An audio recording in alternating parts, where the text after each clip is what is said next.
Assalamualaikum warahmatullahi wabarakatuh. Bismillahirrahmanirrahim. Alhamdulillahirabbil alamin. Al-qailu fi kitabil karim. A'udzu billahi minasyaitonir rajim. Illa tansuru faqad nasarallahu id akhrajahul ladzina kafaru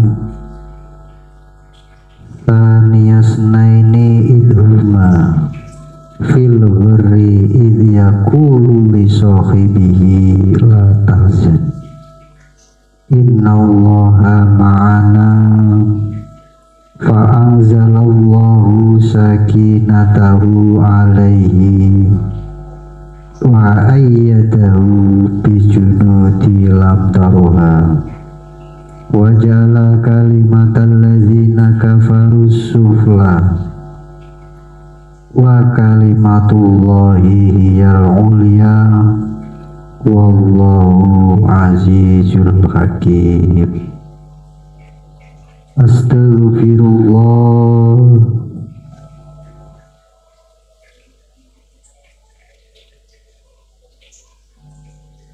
Astaghfirullahaladzim min kulli dhanbin alim. Kenapa tuduh amdan aw khata'an sirran aw alaniyatan surbiron au kabiru innaka anta ghaffarul dzunubi sattarul uyubi kasyaful kurubi wa atubu ilaihi minal dzanbil ladzi a'lamu bihi wa minal dzanbil ladzi la a'lamu innaka anta alamul ghuyub. Assalatu wassalamu ala asrafil anbiya'i wal mursalin sayyidina wa maulana Muhammadin sallallahu alaihi wasallam wa ala alihi wa ashabihi ajmain amma ba'du. Hadratil kiram, para alim, para ulama, warasatul anbiya,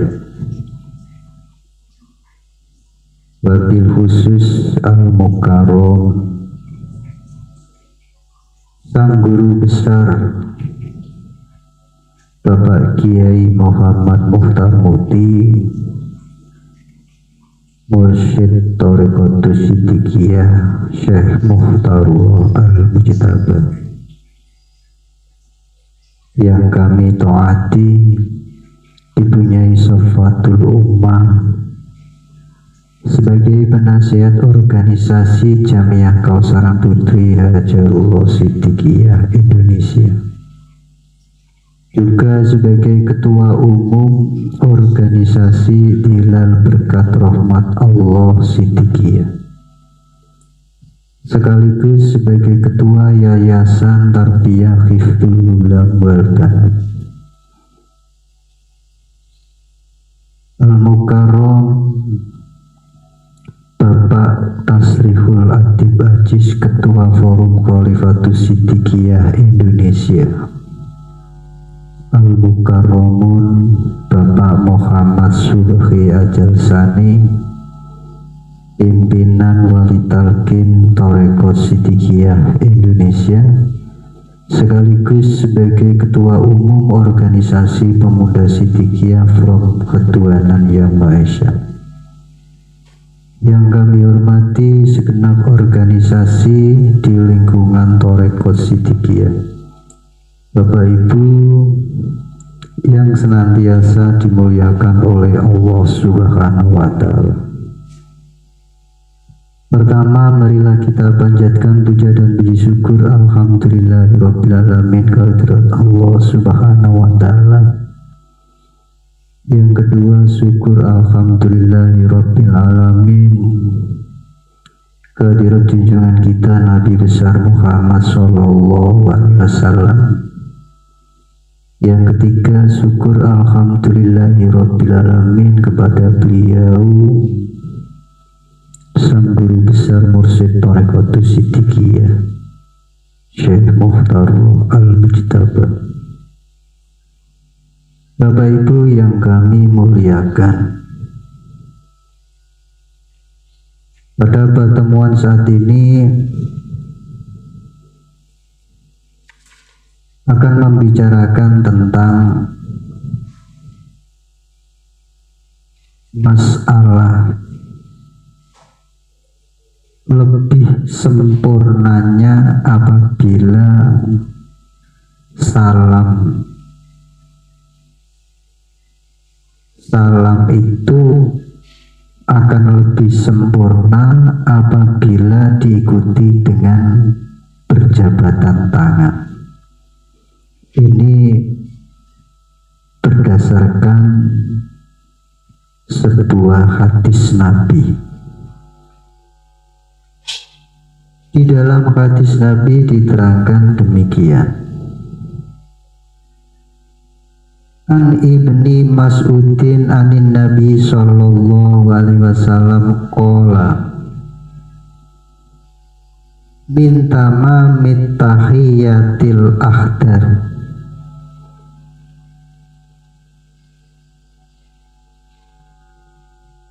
min tamamit tahiyatil akhdu bil yadi.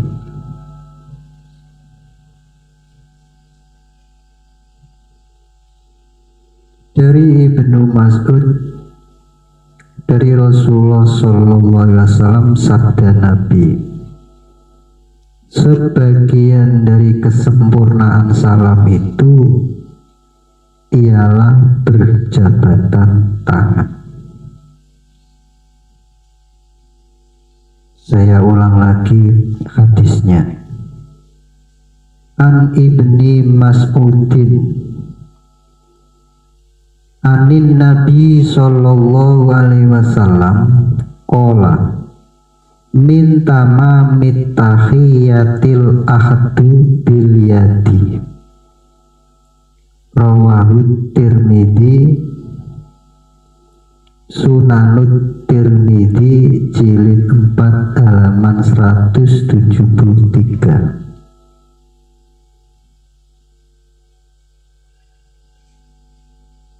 Dari Ibnu Mas'ud, dari Rasulullah sallallahu alaihi wasallam,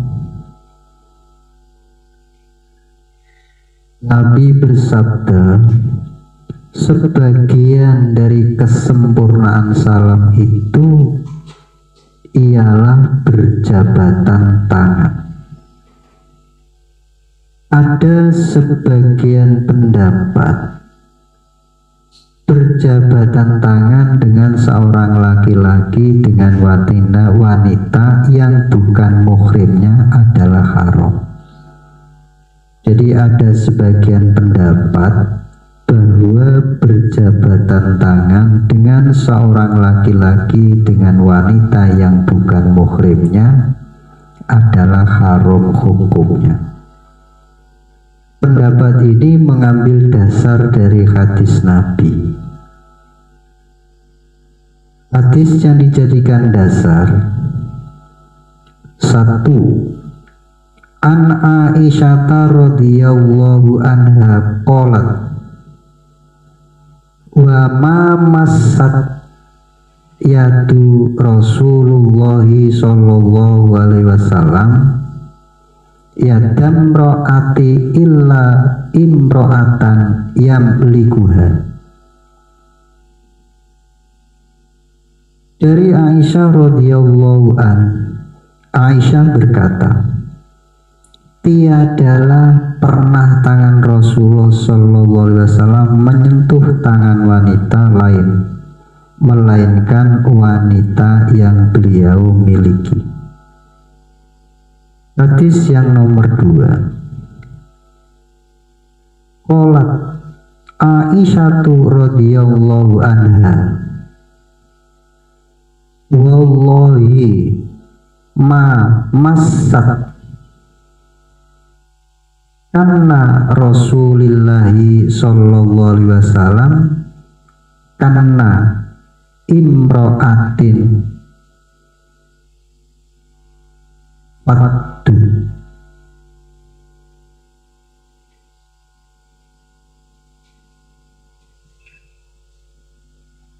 berkata Aisyah, demi Allah tiadalah pernah telapak tangan Rasulullah SAW menyentuh telapak tangan wanita, artinya wanita lain istrinya, satu kali pun. Kemudian yang dijadikan hadis yang nomor 3, An Usamah binti Roqiqah qala Rasulullah sallallahu alaihi wasallam inni la usafihun nisa. Bersabda Rasulullah SAW, sesungguhnya saya ini tidak berjabatan tangan dengan wanita. Hadis-hadis di atas ini menerangkan Rasulullah SAW tidak pernah tangan Rasulullah menyentuh tangan wanita yang tidak dimilikinya, yakni selain istrinya.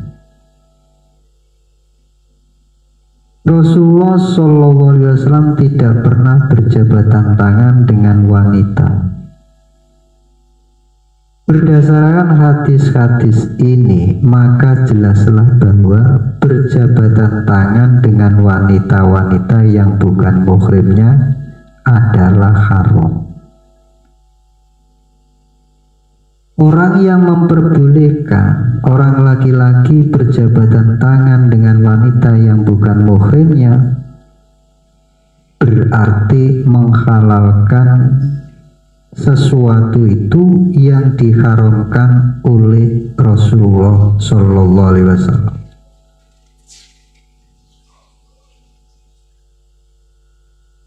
Mari kita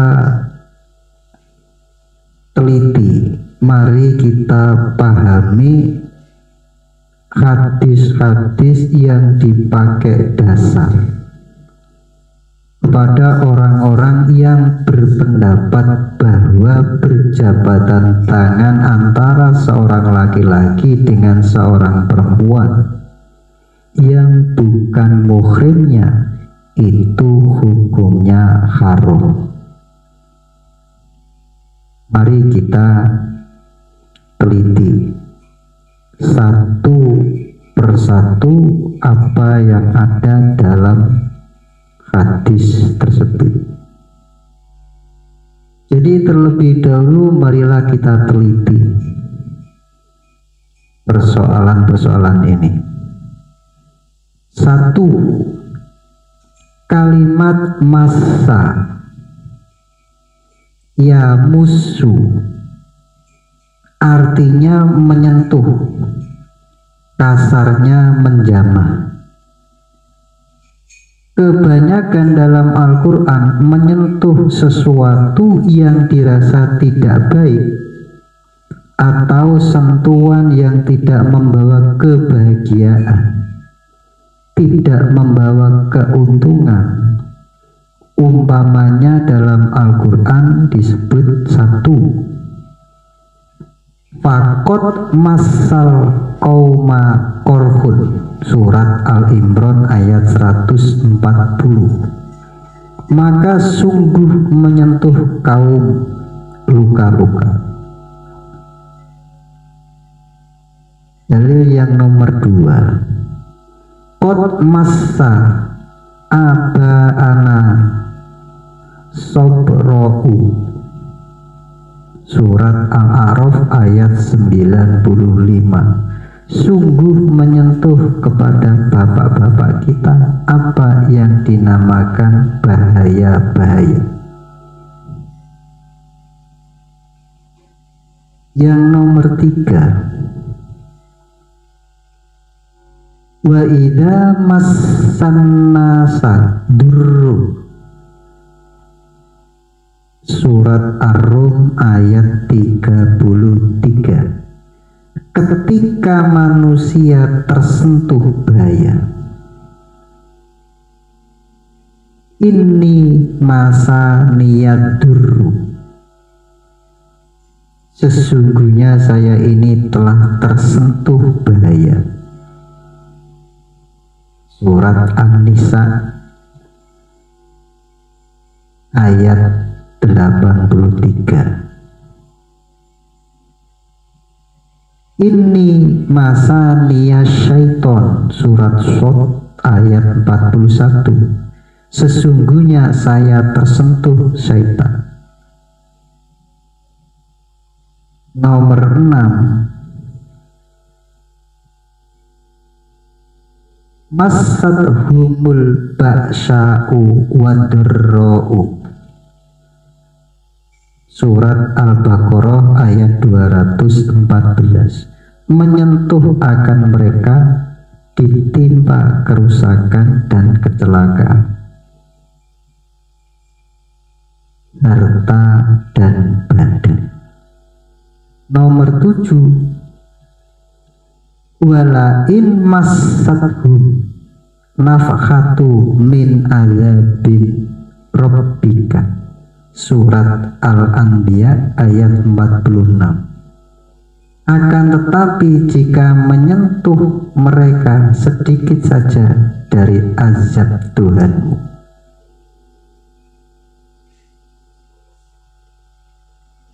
Jadi artinya masa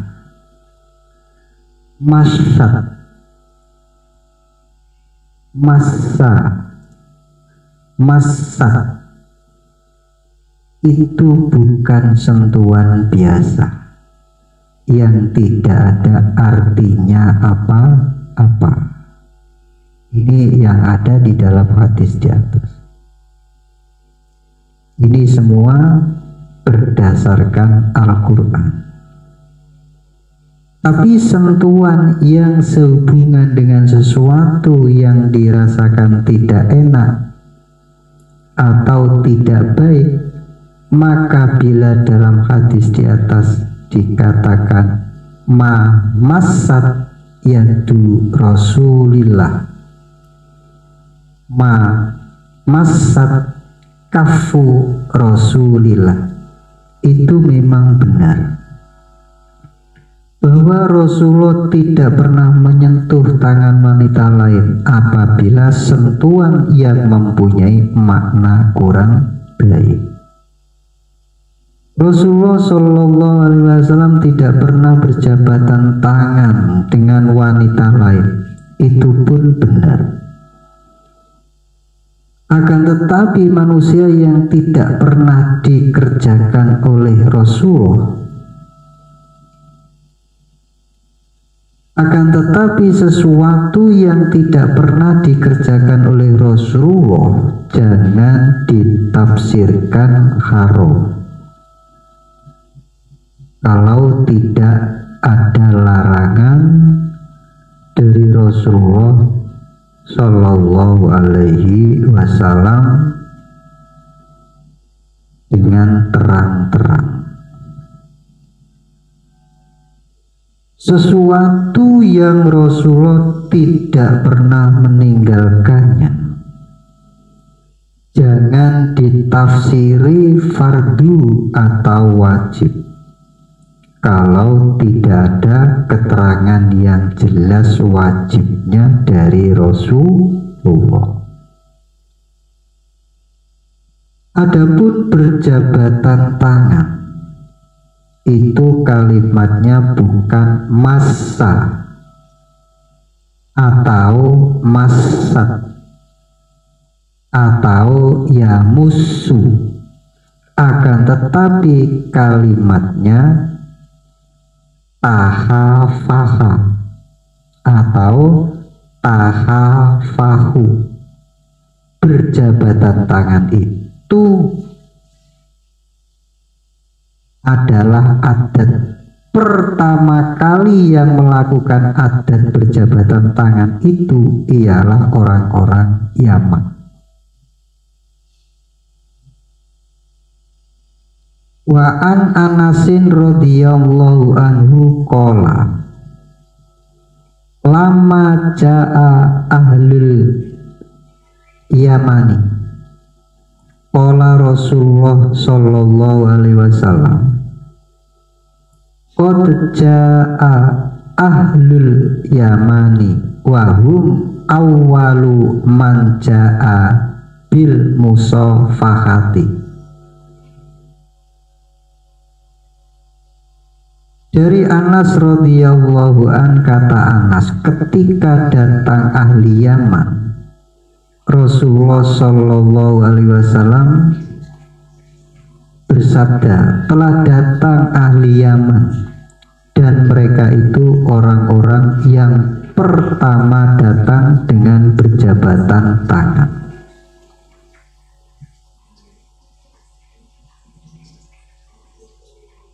Orang berjabatan tangan itu kedua-duanya dapat ampunan.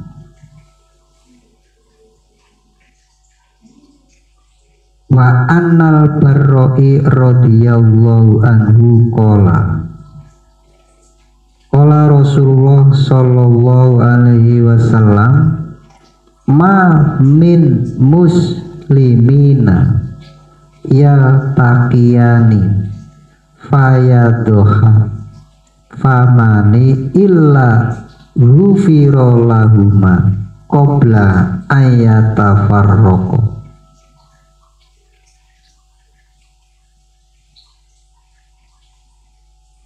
Baru'ah berkata, Rasulullah sallallahu alaihi wasallam bersabda, tiada dua orang muslim yang bertemu lalu berjabatan tangan, melainkan diampunkan dosa keduanya sebelum berpisah. Ini ada di dalam kitab Riyadhus Shalihin, halaman 398. Wa an Abil Khattab fatada qala qultu li Anasin aka'annatil musafahatu fi ashabi Rasulillahi sallallahu alaihi wasallam qala na'am. Abu Khattab Qatadah berkata, saya bertanya kepada Anas, apakah jabatan tangan itu terjadi pada sahabat Rasulullah sallallahu alaihi wasallam? Jawabnya, iya. Wa an Anasin radhiyallahu anhu qala rajulun ya Rasulullah, rajulu minna yalqa akhahu au sadiqahu au yunkhaniya lahu qala la qala afayal tazi mahu wa yuqabiluhu qala la qala fayahuduna biyadi wa yusaffahu qala na'am. Anas berkata, seorang bertanya, ya Rasulullah, seorang jika bertemu dengan kawan, apakah menundukkan diri? Jawabnya, tidak. Apakah mendekat dan memeluk? Jawabnya, tidak. Apakah menyambut tangan menjabatnya? Jawab Nabi, iya. Qala Rasulullah sallallahu alaihi wasallam,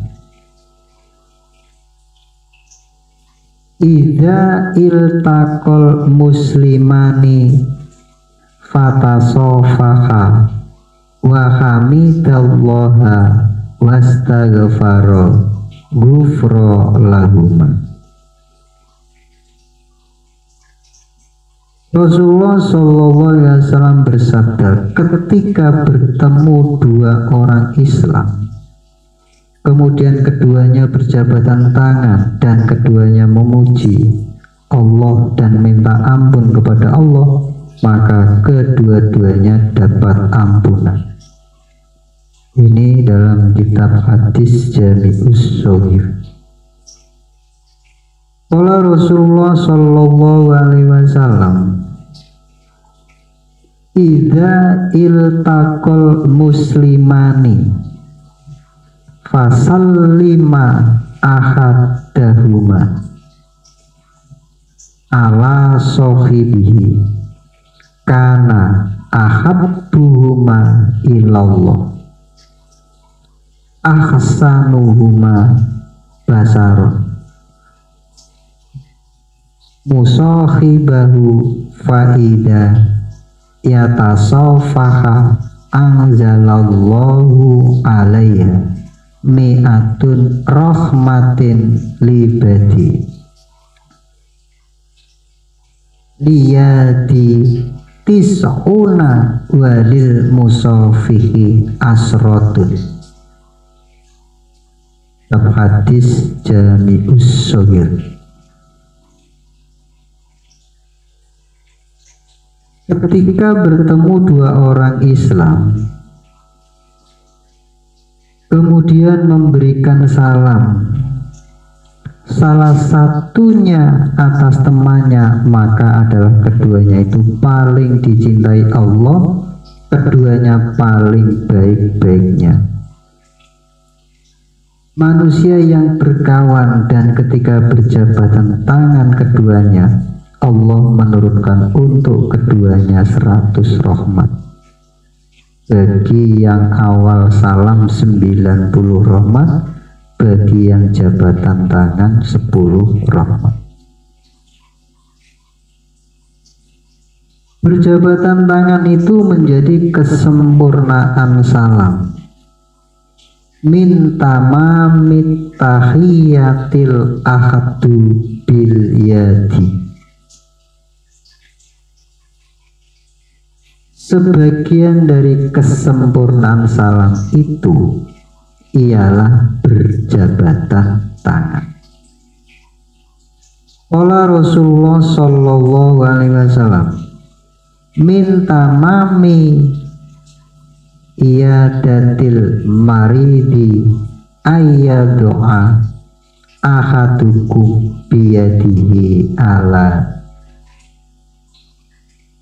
jaihi tihi wa yas'aluhu kaifa huwa wa tamamu tahiyatikum bainakumul musafah.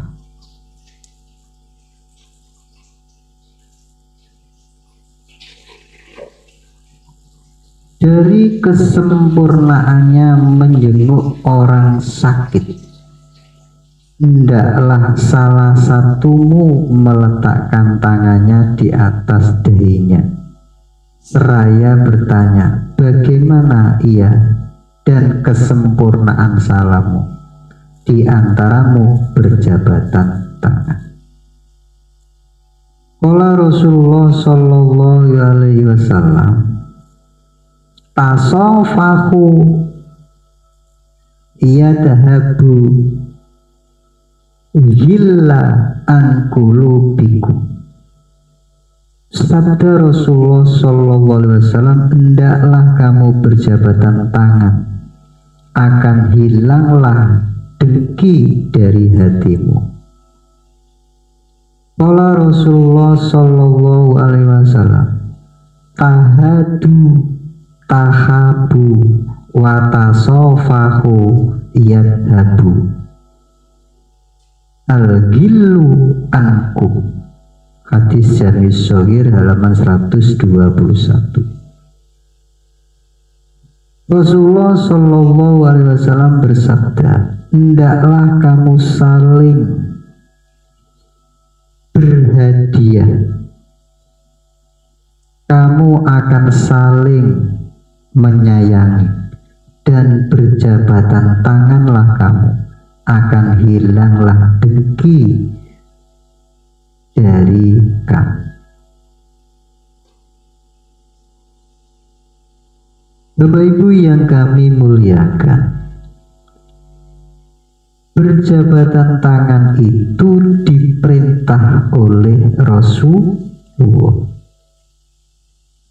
Dengan berjabatan tangan itu akan sempurnalah salat. Dengan berjabatan tangan itu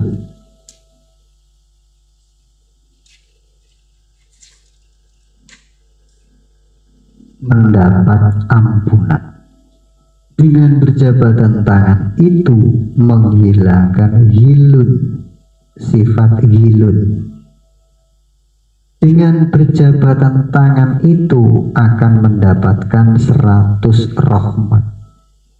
Maka jelaslah berjabatan tangan itu tidak haram meskipun kepada wanita-wanita lain muhrim, atau meskipun kepada wanita-wanita kafirin, meskipun terhadap wanita-wanita musyrikin, karena tidak ada ayat dalam Al-Quran dan hadis-hadis sahih yang mengharamkan.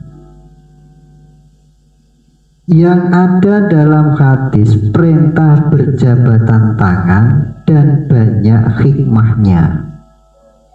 Orang yang mengharamkan berjabatan tangan kepada wanita lain muhrim adalah ketentuan yang mengharamkan barang yang halal.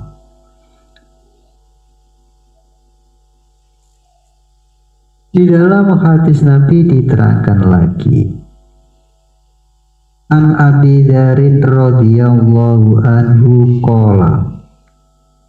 qala li Rasulillahi sallallahu alaihi wasallam, la tahfironna minal ma'rufi syai'an walau antulqo akhoka biwajahi kalikit. Abu Dzar radhiyallahu an berkata, Rasulullah sallallahu alaihi wasallam bersabda kepada saya,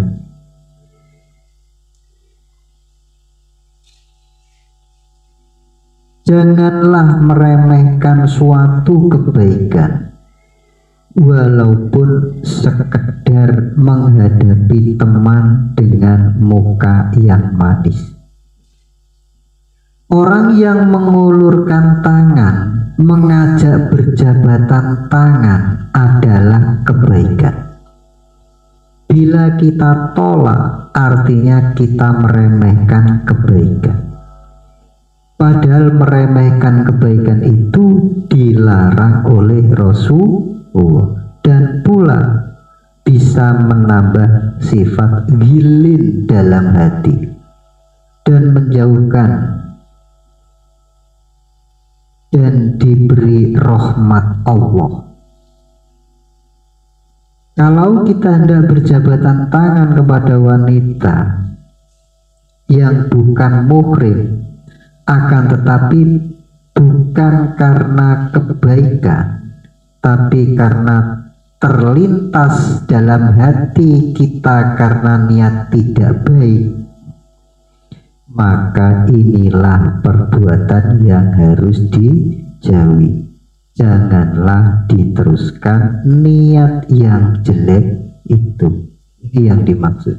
Jadi berjabatan tangan itu tidak diharamkan oleh Rasul, dan tidak ada di dalam Al-Quran berjabatan tangan yang bukan muhrimnya itu haram. Jadi yang diharamkan itu adalah berjabatan tangan yang didasari niat jahat, niat yang tidak baik, yang ada niat untuk menjerumuskan. Inilah yang tidak diperbolehkan. Bapak Ibu yang kami muliakan, sekelumit sehubungan dengan berjabatan tangan, mudah-mudahan membawa manfaat. Sekian, assalamualaikum warahmatullahi wabarakatuh.